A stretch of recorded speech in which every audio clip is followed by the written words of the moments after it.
Tired of big tech clashing with your Catholic values?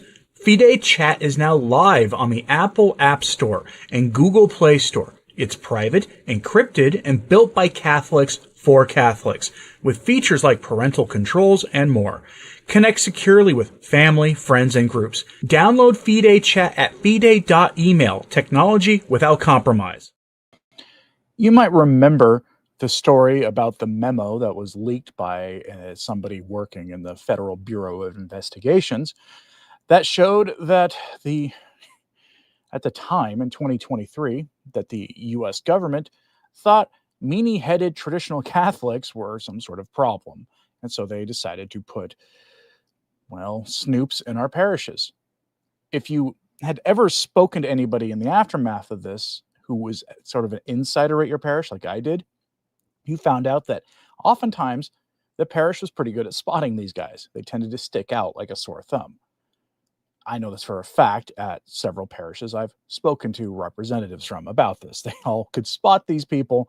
They were pretty easy to see. But if you're not familiar with the story, I'll go over the background of it. But the latest is that Kash Patel, the Trump director for the FBI, he started cleaning house. And we'll get to that story in a moment. But first, let's go to a little bit of background.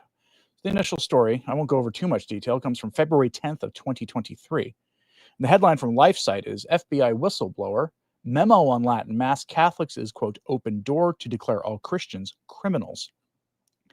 This is back in when Kyle Seraphin was the FBI whistleblower who pointed all this stuff out.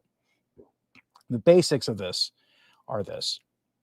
FBI whistleblower Kyle Seraphin has warned that the recently leaked bombshell FBI memo identifying radical traditionalist Catholic ideology as a magnet for extremists is an open door to target all Christians in the U.S. as criminals. The 8-page memo, written by an FBI analyst in Richmond, Virginia, asserts that, quote, increasingly observed interest of racially or ethnically motivated extremists and radical traditionalist Catholic ideology almost certainly presents new opportunities for threat mitigation via tripwire and source development. What all that means is they wanted to spy on your parish and then develop sources in your parish who would tell them about all sorts of evil things being planned in your parish community. Think about the logistics of that and think about the absurdity of this whole thing. Taffy says, how does one spot these guys? Well, and thanks for the super chat, by the way. They just tended to stick out. They were clearly like outsiders who didn't generally fit in. And we're not talking like a newcomer to a Latin Mass, because I can spot a newcomer to a Latin Mass. They usually all behave more or less the same. Maybe they're not quite up to what the typical way of dressing is at a traditional parish, which is not to say a 3-piece suit or anything like that. But maybe they're dressed in a way a little bit more conforming to an ordinary form parish. They look lost, but they're trying to participate. That's generally how it works. These guys, it was almost like they were just blatantly sitting there watching. That's generally my understanding. But they wanted to develop sources there and insiders who would, rat out their fellow Catholics. Because, of course, they did. Now, in the aftermath of that article, you had this piece here. This came from Alpha News, another Christian website. They're using LifeSite here as their source, but we'll use them. The headline is, AGs, these are attorney generals, demand the feds come clean about anti-Catholic memo and church spying. Friday's letter demanded that the agency first immediately and unequivocally order agency personnel not to target Americans based on their religious beliefs and practices. So this turned into a big firestorm 2.5 years ago, if you remember. In a Friday letter to FBI Director Christopher Wray and U.S. Attorney General Merrick Garland, who should be in jail, Virginia AG Jason Meares slammed a memo targeting so-called radical traditionalist Catholics as anti-Catholic and un-American, and demanded that the FBI produce publicly all materials relating to the document. And then there's the thing. By the way, they tended to use a law center from the South that claims to be dedicated to poverty as one of their sources for why they should target traditional Catholics. Tells you everything you need to know. The 8-page memo from the FBI's Richmond, Virginia office asserts that increasingly observed interest at yada, yada, yada. Went over that. The document claims that the extreme types have sought out traditional Catholic worship and used the language of radical traditional Catholic ideology on social media. Besides attending the TLM, they are considered to typically reject Vatican II as a valid council, according to the memo. This is a federal government document. They are concerned about people who have questions about Vatican II to the more harder side of things, where they say, look, it wasn't even a valid council. There are some traditionalists who take that position. Now, you may have thoughts about that position to take, but it is most curious that the feds were interested. Why do they care? Why do they have such an interest in Vatican II? If you know anything about the history of Vatican II and the outside meddling, not John Paul II, Benedict XVI, Joseph Ratzinger, called it the Media Council because the outside media were meddling in Vatican II. They were trying to propagandize Catholics to tell them, hey, this is what your council is going to do for you, and then use that same propaganda to influence cardinals and bishops participating at the council. Very well documented that they tried this. It reminds me of something called Operation Mockingbird, where the U.S. government would use the media to promote propaganda. And so, most curious here that they have such an interest in Vatican II. But that happened, but they ended up pushing back. Now you fast forward a couple of years and you get to earlier this year's rather high-profile hearings for the FBI. So this comes from January of this year, very into January. LifeSite headline, Trump FBI nominee Kash Patel vows to investigate those who plan to spy on traditional Catholics. During Patel's confirmation hearing on Thursday, Republican U.S. Senator Josh Hawley, get to know that name, he's the man who is most directly responsible for keeping this alive, of Missouri, referred to an infamous 2023 memo from the FBI's Richmond, Virginia office that alleged so-called radical traditionalist Catholic ideology as a magnet for extremists. Will you commit to me that you will conduct an investigation and find out who wrote this memo, who spread this memo, the field offices involved in this memo? Hawley asked Patel. He went on to say that former FBI Director Christopher Wray had lied multiple times to Congress, first by claiming that such a memo targeting Catholics didn't exist, and then claiming that only one field office was involved in the memo, where it was later revealed by a whistleblower that multiple field offices were involved. Wray later falsely claimed the memo was never posted on the internal system of the FBI. Will you find out who was involved in this gross abuse of Americans' First Amendment rights, and will you discipline them, and if you possibly can, will you fire them, Mr. Patel? Hawley continued. Patel pledged his commitment to investigate any matters such as the one that are important to Congress. I will fully utilize, if confirmed, the investigative powers of the FBI to give you the information you require and also to hold those accountable who violate the sacred trust and place in the FBI. And it goes on to give you some background in case you missed it. That's just background for this story. Now, a couple days ago, before a lot of other things happened this week, including Pope Leo giving his first media address and the sort of controversy that came from that, including competing narratives on exactly what it was he said. But this story came out a couple days ago. Headline, Kash Patel says FBI officials have been fired for role in targeting Latin Mass Catholics. Kash Patel also told Senator Josh Hawley on Tuesday that the FBI is investigating 60 reports of crimes of a hateful nature targeting Catholics. Now, I've always found this designation of a crime type troubling because it's very ambiguous. But here are the details of what's happened so far. 60 agents have been fired. That's a good start. I would like to see the agency top to bottom cleaned out and everybody replaced there, or maybe the very existence of that agency called into question. The FBI was founded to deal with the criminal elements born from Prohibition. By the 60s, 70s, one of those organizations were still there. They were pretty much under control at that point. The very existence of the founding existence for the FBI was called into question at the time. But like any other agency, they're still here. Sort of like NASA. Get us to the moon. Well, mission accomplished. 60 years later, what are you doing? Government agencies never go away. Once you create a new one, good luck ever getting rid of it. But here's the basics of this story. FBI Director Kash Patel told Senator Hawley that FBI officials had been fired due to the Bureau's targeting of traditional Catholics, as shown by an infamous leaked 2023 memo. Hawley questioned Patel about the FBI's response to the persecution of Christians, especially Catholics, in the U.S. during a Senate Judiciary Committee hearing Tuesday. Referring to the bombshell memo created under the leadership of former FBI Director Christopher Wray, Hawley asked Patel how the FBI came to recruit informants in Christian churches. Patel said the FBI had made permanent fixes to ensure the informants are not placed in houses of worship unless needed for an ongoing criminal or big T threat. Can't say that word on YouTube. Sorry, you can't. You get in trouble. Has anybody been fired for this? Hawley asked. There have been terminations related to this and resignations, Patel said. The memo in question called for spying on and infiltrating traditional Roman Catholic groups, in particular churches served by the Traditional Society of St. Pius X. The document claimed that so-called radical traditionalist Catholic ideology was a magnet for the extremist of a violent kind. So not only were they targeting trads, they were targeting SSPX in particular. So again, this begs the question, why does the U.S. government have such an interest in upholding the Second Vatican Council? We've seen this multiple times, by the way. When Traditionis Custodes was issued, you saw the media, the secular media, chime in on this, and then oftentimes question why Pope Francis went to the lengths he did, but also talking about divisions caused in the church by people who dared to reject the reforms of Vatican II that brought the church into the modern world and made it more tolerant of modernity and all this other stuff. They had strong opinions about Vatican II, these non-Catholic secular news writers. Why? I don't care one whit about what the Missouri Synod Lutherans are doing. Don't care.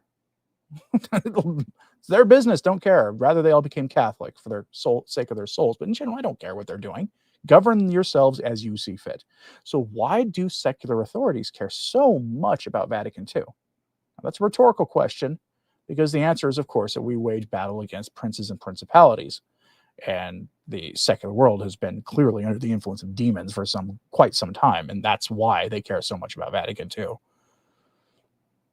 Now, it goes on to say, good, we're referring to the resignations and firings, because if this is going to be standard at the FBI, nobody can trust them, replied Hawley.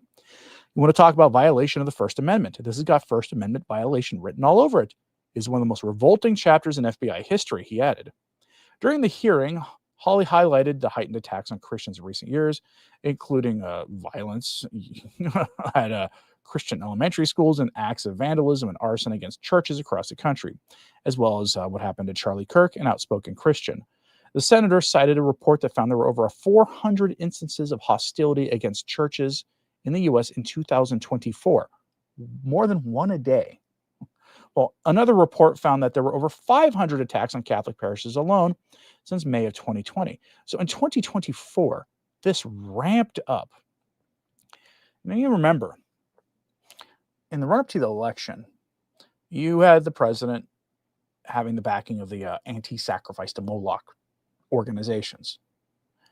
And in response to that, the forces of Satan rallied, and they started going after clinics that were designed to help young women who were expecting, who had chosen to keep the kid, or at least to let the kid be born, instead of using the other option.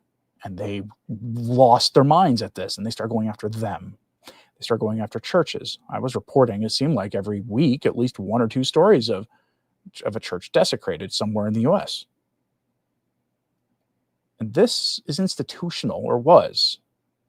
And this story is why I've never really joined people in demanding that Kash Patel be fired.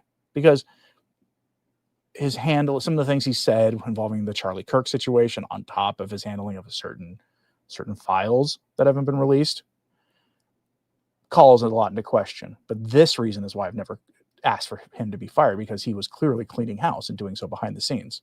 And we know he's let 60 people go. Now, in 8 months of this new administration, we'll call that a good start, but it's a good slow start.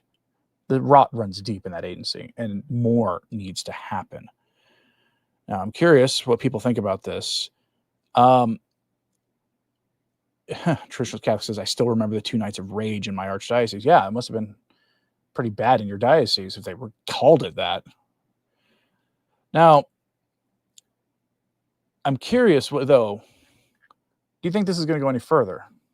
Or do you think this is essentially going to be Kash Patel putting a bow on this when we get another hearing? He'll tell us he's gotten rid of 80 or 100 people at that point, and that he's basically done taking care of the problem. Or do you think this goes much deeper? I tend to think this goes much deeper. Let me know, though, in the comments. I'm going to give you an interesting bit of good news here. Cardinal Timothy Dolan unveiled a renovation to St. Patrick's Cathedral. Whenever this kind of story comes up in the news, I tend to get nervous because most of the time, these high-profile cathedrals anywhere in the world, when they get a renovation, it usually is a hot mess. But I'll let you decide what you think of this. This comes from thegoodnewsroom.org. Cardinal Timothy Dolan unveils historic mural at St. Patrick's Cathedral. And we're going to make sure this is muted. I'm going to go check out this because James Martin had thoughts on this too. He really liked what he saw, which gives me pause usually. But in this case, I don't think there's a problem. You see, actually, that looks pretty good. Now, Timothy Dolan, I've got a lot of issues with as the Cardinal Archbishop of New York, but he's, we'll never let it be said the man doesn't have a sense of style, doesn't have good taste when it comes to beauty in his cathedral. You see a little invoking of like New York's history there, as well as the sacred art. Good stuff. That's how you do it. I think the people who renovate some of these other cathedrals could take some notes here. And you notice I didn't see a single Marco Rupnik piece, did you? I didn't.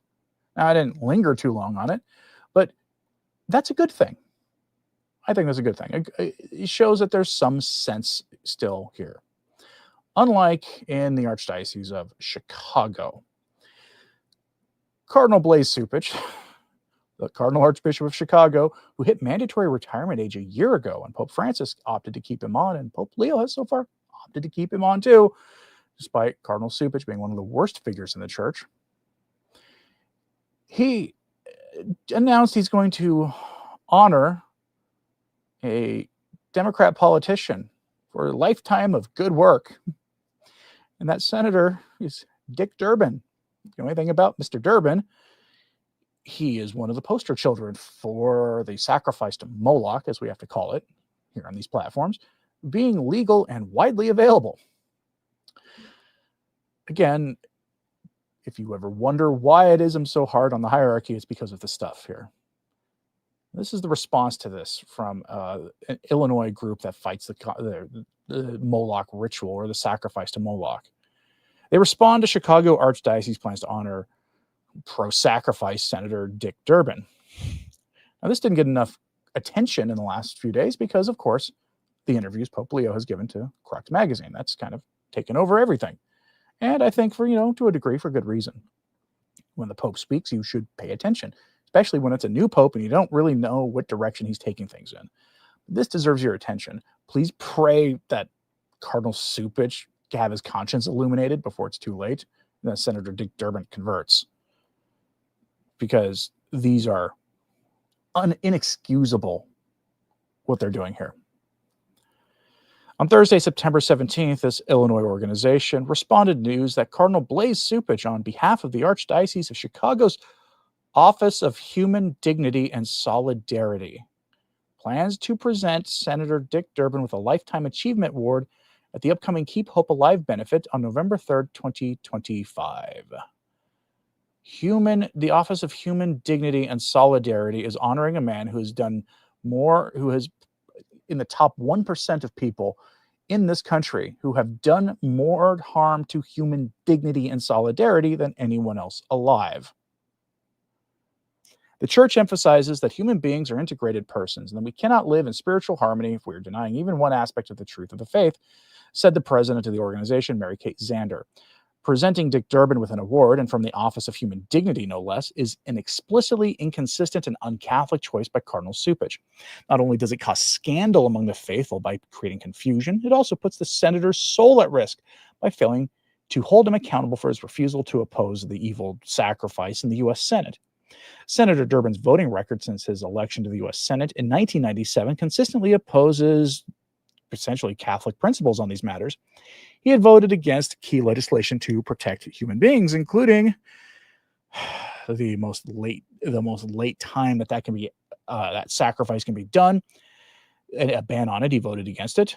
He voted against the sacrifice being done to anybody who can feel pain.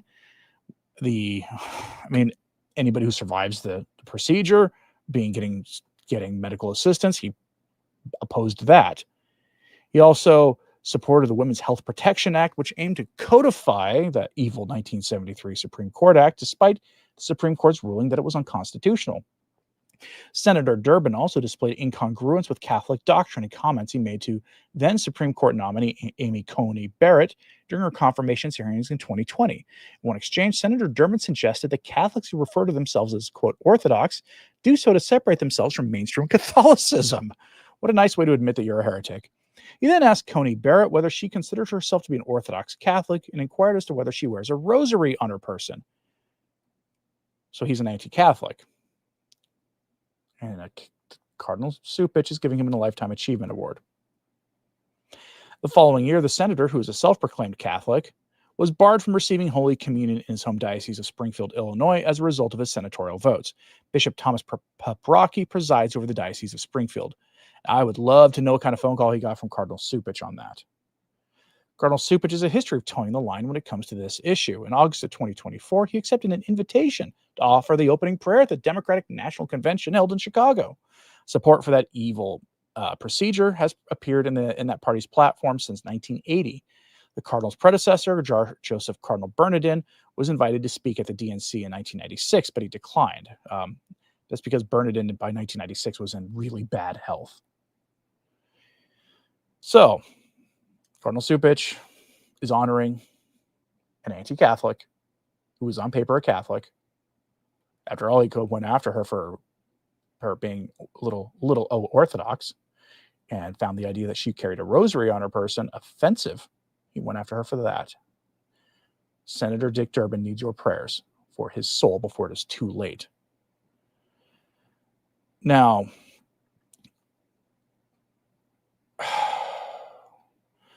got to keep the peace in my comment section here. What do you think of this? Are you surprised to see Cardinal Cupich doing what he's doing? This is right out of his usual playbook. He is a adherent of the seamless garment heresy, which it puts all moral issues facing society on the same equal plane. Unemployment, people without homes, people not being able to afford access to doctors when they need them, any social ill, including the sacrifice to Moloch and James Martin's parody of holy matrimony, are all on the same equal footing. Comes from Cardinal Bernardin. He's the one who coined the term seamless garment. It's all part of one larger cultural problem. And the reason it's so compelling to people is there's an element of truth to it. Because if we live in, as John Paul II called it, a culture of death, then there's these issues are out there, and they all come from the same dehumanizing source, which is the rejection of God and the embrace of absolute depraved materialism. That's why. That's where it comes from. But that doesn't mean the various consequences of it are on the same moral plane. By far, they're not. Obviously, they're not. But Cardinal Cupich will never say that. Cardinal Cupich will defend the secular left because he is one. His job is to make their positions accessible for Catholics who might agree with that party on a lot of other issues, but get a little hung up on those kind of moral issues. It's Cardinal Cupich's job, and men like him in the priesthood and in the hierarchy, to assuage their fears and make it so they can be good, committed progressives, even if they personally disagree with the party's stance on those issues. Make no mistake about it. Not trying to make you mad at Cardinal Cupich, so please pray for him. I'm curious what you think about all this, so let me know in the comments, please. So like and subscribe if you haven't. It does help. Share this on social media helps a lot too. Pray for the church and pray for everybody we spoke about today. I'm Anthony Stine. Ave Maria.